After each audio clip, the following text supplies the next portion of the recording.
Traffic lights are an essential part of today's road infrastructure. But have you ever wondered how they work? The first traffic light was installed all the way back in 1868 near the Houses of Parliament in London. The lights were gas-powered and lit and put out by hand. However, these first lights tended to explode on occasion, decreasing their popularity and practicality. It wasn't until 1914 that the first electric traffic lights were installed in the city of Cleveland, Ohio. But these first lights were still manually operated from a control booth. But what color were these early traffic lights? Well, it depended on who made them at first, but generally they were red and green, with the third color either being white or an audible buzzer to signal that they were changing. Early light designers used the same colors the railroad signals had used for many years. On the railroad, red meant danger and green meant proceed with caution. So with a little adaptation for the roadway, red was altered to stop and green to go. As more and more traffic lights were implemented in the early years of driving, accidents and roadway deaths dropped sharply at their related intersections.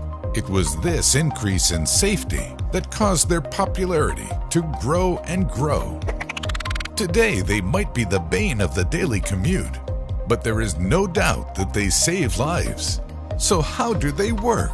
Traffic lights are a set of 3 lights that signal whether one grouping of cars can go or if they need to stop. By combining these lights in series at an intersection, a smooth flow of traffic can be ensured.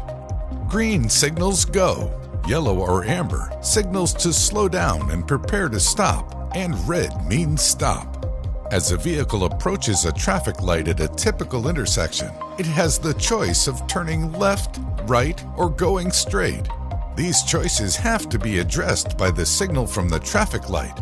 Traffic engineers also take into account that traffic lights need to work in tandem, as sometimes multiple lanes of traffic can take action at once.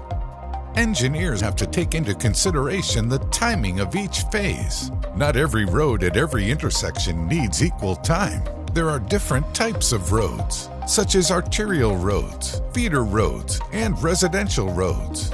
Engineers will adjust the timing based on the size of the road, or in more complex intersections, they will undertake traffic studies and map out the traffic flow of each roadway to determine how long the phase of each cycle should last for a given street. Engineers also need to consider traffic speed, particularly when it comes down to yellow light timing. Yellow lights need to last longer on faster roadways, so drivers have more time to react and stop. If the yellow light was too slow in these situations, then people would end up running red lights and getting in accidents. However, there's even more complexities. While many remote traffic lights operate on a timer, in cities, actuated systems will also allow the lights to adapt if one roadway is more backed up than another. Actuated signals can receive information from sensors and use that information to make real-time decisions about light timing and sequence. The sensors used for this include cameras on top of the lights, as well as radar and sometimes weight sensors in the road. All of these sensors feed data to a computer that chooses the timing of the light changes in order to ease the traffic flow. The traffic detection systems will also have sensors to detect emergency vehicles to allow for an ambulance or a fire truck to go through an intersection with ease. With this connectivity of traffic lights, it also means that the timing of traffic lights can also be coordinated. Lights along one roadway are often designed to switch off one after another to ensure that no intersection has a major jam. This is a very common configuration on long corridors with relatively minor but frequent cross streets. The signals on the main road are timed so that a large group of vehicles can make it all the way through the corridor without interruption. This coordination can significantly increase the volume of traffic that can pass through intersections. So that's the basic function of traffic lights. But are these systems of traffic flow here to stay? With self-driving cars becoming ever more popular, the need for traffic lights might be completely eliminated. While that is one probable future, we're likely several decades away from seeing the end of traffic lights.